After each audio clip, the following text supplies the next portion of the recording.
setting is one of the elements of fiction, but it doesn't get a lot of attention like plot and characters do. And in fantasy, it's crucial. It's crucial.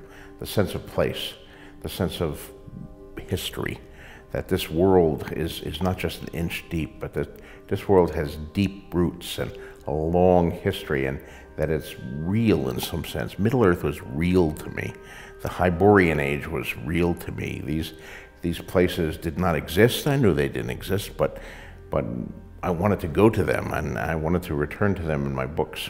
So when I came to write fantasy myself, I wanted to create a world that was just as vivid and real to my readers as the worlds of Tolkien and Robert E. Howard had been to me. And that's what I strove to do with the Seven Kingdoms. And what I discovered is that there's a lot of readers out there who have a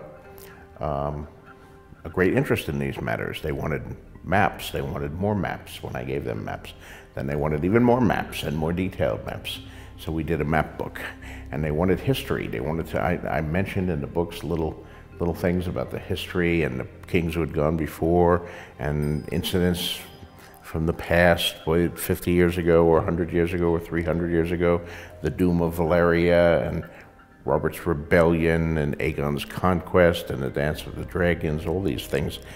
And yet still I got letters. I want to know more about the Dance of the Dragons. I want to know more about Aegon's conquest. What happened after Aegon died? What happened when his sons took over? We decided that we would do a concordance, a world book as we called it. And that's what The World of Ice and Fire is. It's a big coffee table book that I've done with Elio Garcia and Linda Antonsen. These are fans from the beginning of the series. I think they know more about Westeros than I do. So they went through all of the books and they pulled out every reference that I had to history and legends and geography and everything I had put in, and organized it all for me and put it in order, and then I wrote a rough draft, and I revised what they did and expanded it and filled in gaps.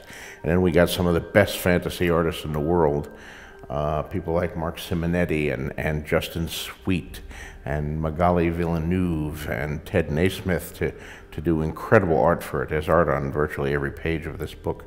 So it's done in the format of a Maester of the Citadel, writing a history of the world and of the Seven Kingdoms in particular, as a gift to the new king.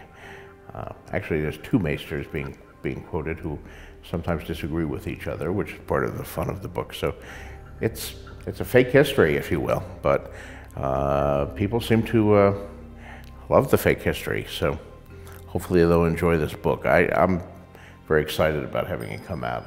It's a really fun book for me to put together, and it was great working with Elio and Linda, and the art is, if you love fantasy art, this stuff will knock your socks off.